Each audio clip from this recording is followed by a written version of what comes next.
Hello again. We're going to continue now the Unit G interest groups by taking a look at the next section, Section 2, on the types of interest groups. I'd like you to make sure that you've read Section 2 in your textbook, and you can follow along with the print off on the PowerPoints if you'd like.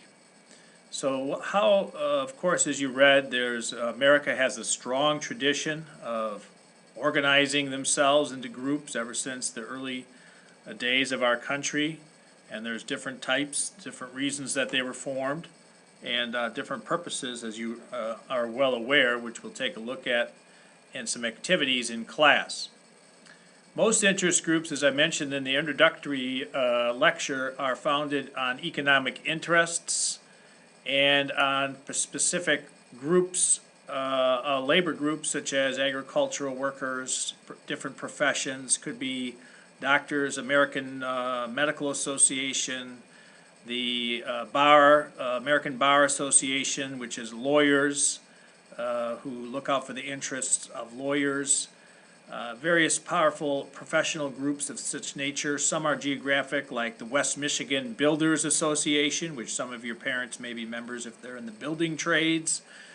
West Michigan Building Association, maybe Future Farmers of America of Kent County, so it could be in a geographical area, and looking out for their cause for that particular interest group. A public interest group is one that looks out for almost all the people in general, not just lawyers or doctors or accountants, but promote the general welfare of the people. There are also religious interest groups, which is another interesting point. As Christians, we need to be very cautious before we join our church with the World Council of Churches or some other organization which unifies all churches into one group or association. So give that some thought as well. Labor unions, of course, have reached their peak of power in the 1980s with the labor in Detroit, the United Auto Workers, or UAW, was the most powerful union. Still is quite powerful, but not as much as it was in the 1980s. Here in Michigan, the UAW had a lot of power as an interest group politically. Now, with Governor Snyder passing the Right to Work Act, we now have broken the grip of the labor unions here in Michigan, but again, still somewhat powerful.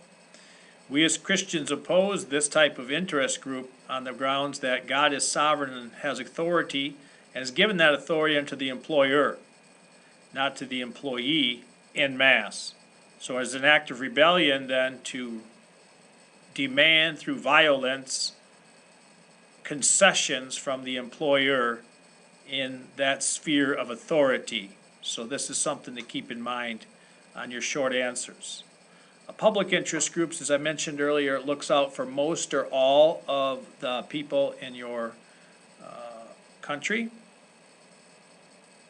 Some are religious, some have Christian goals, and others are quite the opposite, and they have goals to put down Christianity and have sinful goals to promote alternate lifestyles or non-Christian views on different topics. And so I already mentioned the World Council of Churches and others, and whether or not, as most of you are Protestant Reformed, whether we should join such interest groups. Part of your Google Classroom, you're going to be researching some of the top 25 interest groups in the country and find out what they're trying to accomplish. What are they trying to push for? How are they trying to pass these laws? So give that some thought now as you work together in the Google Classroom. Thanks.